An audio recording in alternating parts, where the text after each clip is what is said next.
Барым да, бақытым да балам дейтін ана жүрек бүгін қатты соғуда. Мазасы болмаса да, күнделікті күйбең тірлікпен жүріп, ауруханаға да баруға аса асыға қоймады. Екі қызын кімге қалдырарын да білмей, амалсыз шыдап, ауруы жанына батса да, қыстың қамымен ауладағы азын-аулақ еккен картопты қазуға кірісіп кетті. Еңкейіп тұрған сайын бас айналғандай болса да, ухлеп жүріп, шелегіне картопын салып, белі майыса үйіне қарай апарды. Акушері 5 рет хабарласқанын көріп, қайта қоңырау соқты. Елшімбаева, қайда жүрсіз? Ой, кешіріңіз, телефоным үйде қалып кетіпті. Сыртта жүредім. Бүгін сіздің анализ тапсыратын күніңіз еді ғой. Неге келмедіңіз? Сосын гинеколог сізді келсін деген еді. Алдыңғы анализдеріңізде нашарлау шықты. Ауруханаға жатпасаңыз болмайды. Біздің де басымыз екеу емес қой. Иә, түсінемін ғой. Тек қыздарымды қалдырар ешкімім жоқ. Күйеуім күнде жұмыста, үйде ешкім жоқ. Бүгін де сол қызымды күтіп қалдым. Қазір мектептен келсін барамын. Неге осылай жасайсыздар? Енді ертерек келуге әрекет жасаңыз. Қазір дәрігерде кетіп қалады, деп шыж-быж болуда. Нұрдананың бұл 3-ші жүктілігі. Алдыңғы 2 жүктілігінде де қан қысымы жоғары болып, босанғанша әбден қиналатын. Ал бұл жолы жүктіліктің алғашқы айынан ақ басталған қан қысымының жоғарылығы мен ісіну дәрігерді де ерекше алаңдатты. Қайта-қайта мазасы болмай, орнынан тұра алмай қалса да, ешкімге айта бергісі келмей, күлімдеп қойып, тірлігін жасап жүре беретін. Үлкені Аяла биыл 2-ші сыныпқа барса, ал 2-шісі жақында ғана 3-ке толды. Жүктілігінің ауыр өтуіне байланысты да, әрдайым арасын алшақ етуге тырысып, барынша күтініп жүрсе де, осы жолы ерекше қатты қиын өтуде. Күн санап, босанар сәтін күтіп жүрген келіншек енді 30 аптадан асты.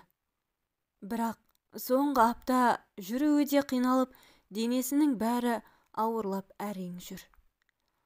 Ауылды жерде қара шаңырақта тұратын келіншектің күйбең тірлігі де бітпейді. Жақында ғана енесі қайтыс болып, үйінен келім-кетім адам көбейіп, бір сәт өзіне қарауға да уақыты болмай жүр. Түні бойы денесі біресе ысып, біресе суып, дем жетпей қиналғанда таң атқанын аса күтетін. Таң ата дәрігерге барып емделем деп, іштей өзіне уәде бергенімен де, таң атысымен күнделікті тірлігімен алданып, ертеңге қалдыра беретін. Бүгінде таң атпай, ертең барармын деп, қызын сабаққа, күйеуін жұмысқа жіберіп, үйін жинауға кірісті. Атасы да құжатын реттеймін деп, аудан орталығына кеткен соң, ауладағы азын-аулақ егінді жинап алайын деп шыққан бет еді.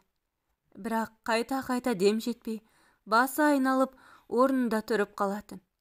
Медбике хабарласқан соң ғана ақырын бөлмесіне кіріп, ұйқысынан енді тұрған қызын киіндіріп, өз киімдерінде дайындай бастады. Кенет қатты мазасы кеткен Нұрдана көз алды қарауыта кереуетінің шетіне қарай құлай кетті. Анасының құлағанынан қорқып кеткен қызы, «Мама» деп орнынан тұрғызуға тырысқанымен еш қимылсыз жатқан Нұрдана ояна қоймады. 10 минуттай анасының жанында отырған Даяна ештеңе түсінбей сыртқа шықты. Атасы көшеден енді үйге кіріп келе жатыр екен. «Ата! Ау құлыным, тұрып қалдың ба? Ата, мамам құлап қалды, тұрмай жатыр». «Не дейсің? Құлап қалғаны несі?» деп тілі енді шығып келе жатқан немересінің сөзіне онша түсіне қоймаған ақсақал бісміллә дей немересін көтеріп үйге кірді.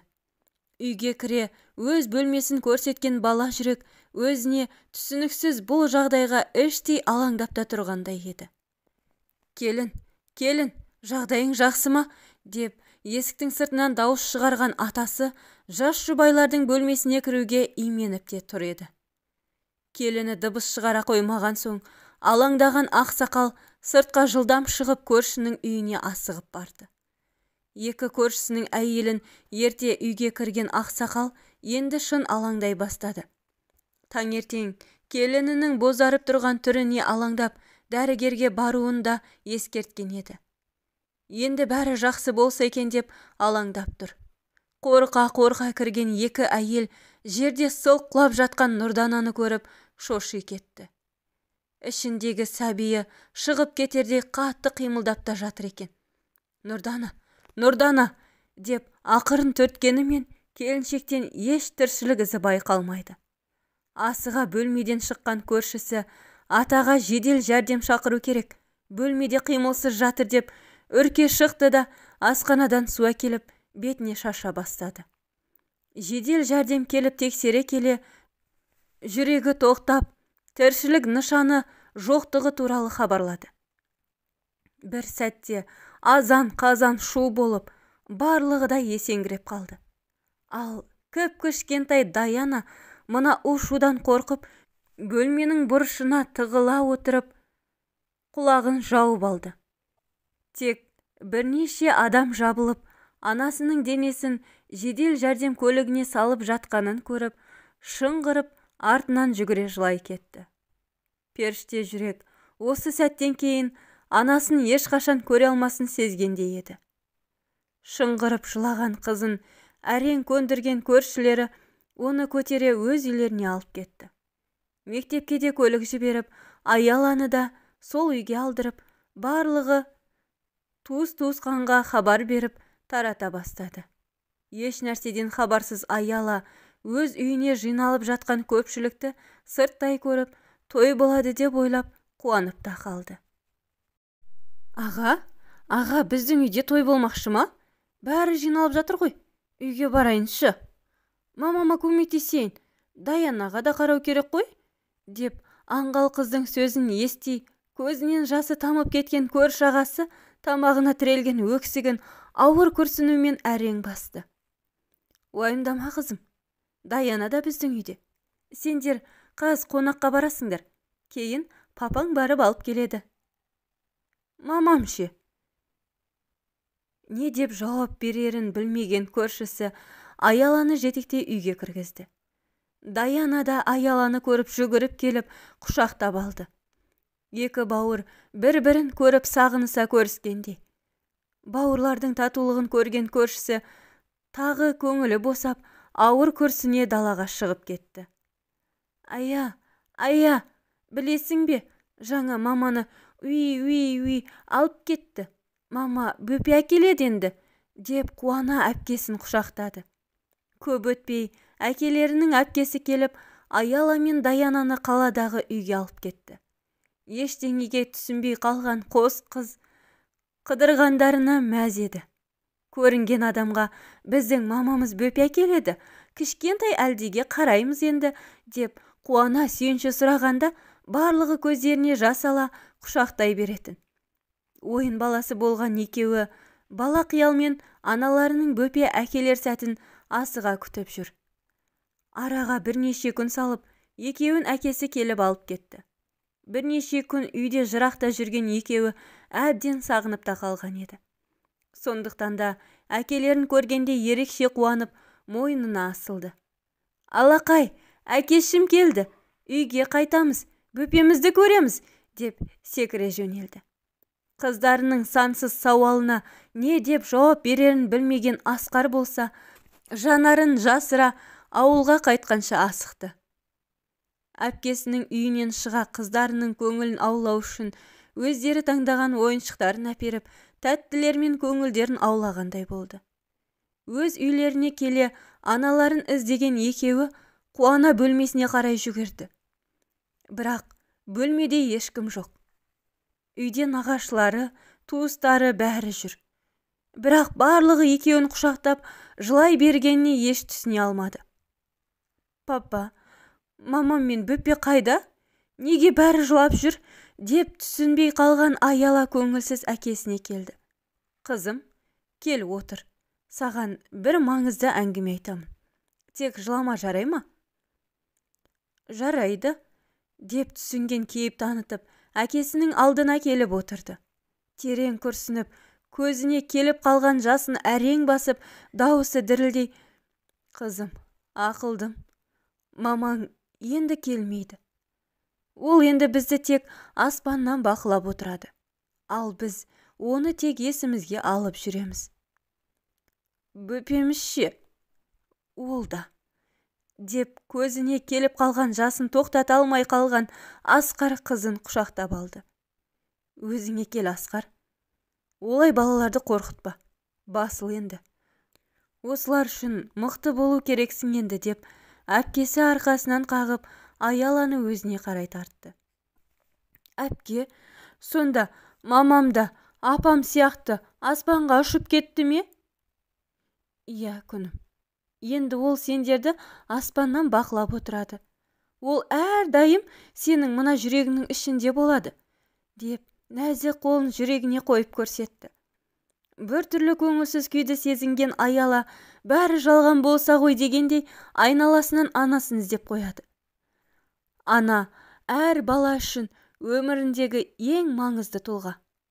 Анасына күнде еркелеп, тәтті тамағын жеп, алаңсыз балғын балалық шақты сезініп жүрген Аяла мен Даяна үшін өмірдің бұл тосын сыйы қатты әсер етті.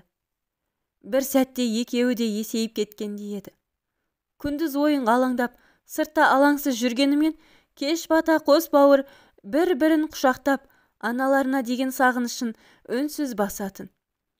Бәрінен де ес біліп қалған Аялаға өте ауыр еді. Сабағы да бірден нашарлап, тұйықталып кетті. Айтқаны болмаса көз жасы дайын тұратын. Бастапқыда барлығы оның еркелігін көтергенімен де, уақыт өте еркелей бермеші, деп ұрысып, бала жанын ешкім түсінгісі келмегендей еді. Нұрдананың 40 күндік асына дейін үйде келім-кетім адам көп болып, Асқарға оның жоқтығы қатты байқала қоймаған еді. Барлық дәстүр орындалып, туыстар өз үйлеріне кетіп, тек 2 қызы, әкесі, 4-еуі ғана қалғанда үйдің іші сұрықсызданып, көңілсіз күйге енгенін байқады. Балаларды қалай өсіремін деген қорқынышта маза бермейтін.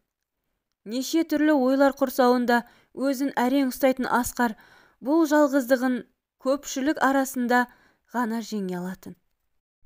Сондықтан да бас салып жұмысына кірісіп, үйіне де өте кеш оралатын. Дегенмен үйдегі қарт әкесі мен қос қарлығашы оны түннің бір уағына дейін күтіп отыратын. Әйел кеткелі бұл үйден шырайда кеткендей. Әр апта демалыс күндері ғана туыстары үйлерін жинап, дұрыстап тамақ жасап бергенімен, күнделікті ыстық тамақ, уақытылы шай тамағы дайын болмаған атаға да оңай болмады. Одан қалды, кіп-кішкентай 2 қыздың жағдайын жасау да оған көп күш салатын. Келінінің анасы қыздарды жаным аламын деп біраз талпынғанымен де Асқар оған келісе қоймады. Сүреңсіз сұр күндер жылжи берді. Өмірдің өзі барлығында үйретеді екен. Бұрындары асханаға тек тамақ ішуге кіретін қос еркек енді ақырын күйдіріп жандырып тамақ жасауды да үйрене бастады. Аяла да жинақталып, атасына көмектесіп, үй жинап шығатын. Даянаны да бала бақшаға орналастырып, өмірлерін бір соқпаққа сала бастады. Дегенмен, туыстар арасында бұл жағдай көп талқылана бастады. Асқар, бүгін барлығымыздың жиналу себебіміз де бар. Жақынырақ отыршы, ақылдасатын шаруа бар деп, кезекті демалыста жиналған туыстар оны ортаға алды. «Иә, әпкетай, айта беріңіз, тыңдап тұрмын». Айтқанда бұлай болып тұр. Нұрдананың да бұл өмірде жоқтығына мінекей 3 айдан асты. Тірі адам тіршілігін жасайды. Енді мінекей 2 қызың бар. Әрі қарай өмір жалғасуда. Әкемізден де обал болды. 70 жыл асханаға кіріп көрмеген еркек қазанға ет салып, шай қойғаны да ыңғайсыз екен, деп әпкесі күрсінгендей болды. Білемін, қазір мен айтқан әңгіме көпшілікке ұнай қоймас. Бірақ мен бұдан басқа амалда көріп тұрған жоқпын. Әпке, иә, мен де қиналып кеттім. Жұмыс, үй арасы. Бірақ басқа амалымыз да жоқ қой. Бар амал. Сөздің тоқ өтері үйлен. Мына үйге әйел адам керек. Мына қыздар кішкентай кезде үйлі жайлы болып, осыларға ана бола алатындай жар тауып, шаңырағыңды бері кет. Әкеме де оңай емес. Бір жылда әйелінен, артынша келінінен айырылып, сопиып, бір өзі үлкен үйдің еркегі де, әйелі де болуда. Үйлене алмаймын. Қолымнан келмейді. Қыздарымды өгей анаға сене алмаймын. Одан қалды, ел не дейді? Кеше ғана әйел өлген еді. Бүгін басқасына үйленіп алды демей ме? Деп ашуланып сыртқа шығып кетті. Асқарға да оңай емес еді. Бір жылда анасынан, артынан келіншегінен айырылып, жетімнің күйін кешуде. Кейде бәрін тастап бас ауған жаққа кетіп қалғысы келсе де, үйде осының жолына қарап отырған әкесі мен екі қызын ойлап, өзін жинақтайтын. Бірақ бүгін туыстарының мына сөзі сүйегінен де өтіп кеткендей. Әлі де күлімдеген Нұрдананың бейнесі көз алдынан кетпей жүргенде, өзге әйелді жар ету туралы ойлағысы да келмейді. Ашуланып, көлігіне отыра қалаға қарай зулай жөнелді. Музыканы бар даусына қойып, ештеңе ойлағысы келмей кете барды. Осы уақытқа дейін мен еркекпін деп, бар қайғысын ішіне жасырып келгенімен, бүгін ол да симай бара жатқандай жанарынан жасы домалап барады. Жылауға болмайды дегендей, рөлді ұрып айқайлап ашуланып келеді. Құйындай зулаған өмір көз алдынан өтіп бара жатқандай. Балалық шағы, анасының тәтті наны, оқуға түскені, студенттік шақ, Нұрданамен танысу, махаббатқа тола күндер, анасымен таныстыру, ұзату, той, өмірге қыздарының келуі, анасымен келіншегінің бірлесіп алып, өзін ұрсатыны, бәрі де көз алдындағы айналып жатқан өткен шақтың естелігі Асқарды есінен адастыра жаздағандай. Ешкім жоқ бұрылысқа бұрылып көлігін тоқтатты. Тоқта, болды, деп өзіне айқайлап жатыр. Ашумен көлігін теуіп далаға шыққан жігітті сырттай көрген адам есінен адасқан дердей. Әбден іштегі кернеген сезімді шығарған жігіт жеңілдеп те қалғандай. Терең күрсініп жоғарға қарады. Мен не істеймін, я Алла? Өзің дұрыстап жолды көрсетші. Нұрдананы ұмытпай жатып, мен қалай үйленем? Туыстарымның айтқандарының жөні бар, бірақ кімге үйленем? Ол қыздарыма қамқор бола ма? Әкеме ше? Мен не істеймін, айтшы. Не істеймін? Деп сыбырлады. Бар ашуын шығарып, өзіне келгендей болып, көлігіне қайта отырды. Телефоны да тоқтаусыз шырылдап жатыр екен. Қараса, туыстары, достары, әкесі, Нұрдананың анасы, барлығы бірінен кейін бірі қоңырау шалған. Тоқтаусыз хабарламаларда келіп жатыр. Терең күрсініп, көлігін қайта оталдырды. Әкесі де қоңырау шалып жатыр екен. Балам ау қайдасың? Мені бұлай қорқытпашы.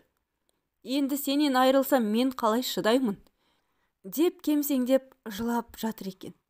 Ар жағында әпкелері әкесін жұбата алмай әлек. Көке, уайымдамаңыз, мен аманмын. Қазір қайтамын, деп үйіне қарай рөлді бұрды. Күндізден бергі ауа райы бұлттанып тұрып, енді тамшылап жаңбыр да жауа бастады. Ақырын әуен қосып, ештеңе ойлағысы келмеген Асқар алдындағы ұзақ жолға назар аударып отыр.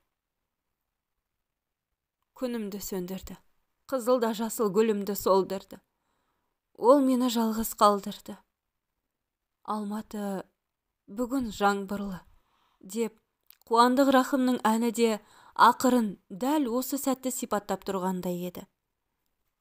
Көлігін үйге кіргізгеннен бірінші әкесі кемсеңдеп алдынан жылап шықты. Ақсақалға да оңай емес еді.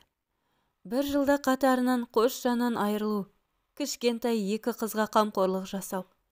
Қазаны бөлектің қайғысы бөлек демекші, қанша ағайын туыс жаны ашса да, өз тыныс тіршілігімен болып, көп көмектесе де алмайтын. Сондықтан да өз күндерін өздері көріп, амалдап жүрген жайлары бар еді. Аяла мен Даяна да қорқып кеткен сияқты. Бір жағы Асқардың жолда көлікті қатты айдағанын көрген көршілері де артынша үйге келді. Барлығы жиналғанын көріп, Асқар терең күрсініп сөз бастады. Барлығыңызда бізді уайымдап отырғандарыңызды түсінемін. Бірақ дәл қазір бізге оңай емес. Одан қалды, үйлене салатындай ол бір ойыншық дүние емес. Менің 2 қызым бар. Ең әуелі сол екеуіне ана бола алатын, өгейлігін танытпайтын адал жан болуы шарт. Ал мен дәл қазір үйленуге дайын емеспін. Қыздарыма да, әкеме де өзім қамқор боламын. Керек болса, аспаздың курсын оқып, тамағында жасаймын. Тек әкемнің, қыздарымның үрейін кетірмеңіздер. Менің айтарым осы. Деп 2 қызын құшақтап, бөлмесіне кіріп кетті. Туыстары біраз үнсіз отырып, ақырын жиналып үйлеріне тарай бастады. Асқар осы болған оқиғалардан кейін есін жинап, отбасына көбірек көңіл бөле бастады. Таң атпай ерте тұрып, интернет ақтарып, неше түрлі ботқалар пісіре бастады. Басында нашар шыққанымен уақыт өте тез жасауды да үйреніп алды. Кешкеде жұмысынан асыға келіп, үйінің тірлігіне көмектесетін. Әр апта қыздарын Нұрдананың анасының үйіне апарып, шомылдырып келетін. Киімдерінде тап-таза ұстап, әкесіне де қамқорлық танытты. Сырт көрген жандар Асқардың әрекетін көріп, бәрі таң қалатын. Үнемі асыға жүріп, табысты да табатын, үйіне де қарап үлгеретін.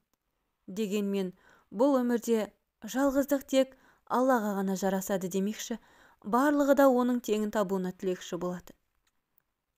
Тек арада 2 жыл өткенде ғана жұмысындағы әріптесімен көңіл қосқан Асқар ұзақ ойланып, қыздарын таныстырып, бәрі жақсы болған соң ғана үйленді. Назира да жастайынан анасынан ерте айырылып, жетімдікті әбден көрген қыз еді. Алғашқы некесі сәтсіз аяқталып, содан бері еш еркек атаулыға назар аудармай жүрген күндерінде Асқардың пысықтығы мен отбасына деген адалдығы өзіне еріксіз баурап алғандай еді. Бір жағы ел мақтаған жігітті қыз жақтайды демекші, айналасынан тек мақтауын естіген жігіттің ұсынысын ойланып барып қабыл алды. Иә, бұл өмір. Өмірдің бізге қандай тосын сый жасап қойғанын да білмейміз. Кейде сырттай көріп, кей жандарды сынап мінеп жатамыз. Бірақ сол адамның да ішкі күйін тыңдағымыз келмейді. Әр жанның өзіне жарасар қайғысы да, қуанышы да болады. Оны тек өзі түсінеді. Сондықтан өзгені білмей жатып сөгуден аулақ болайық. Ең әуелі Алланың бізге берген ең үлкен аманаты тәнімізді күтейік. Денсаулығымызға назар аударайық. Денсаулық бірінші байлық екенін ұмытпайық.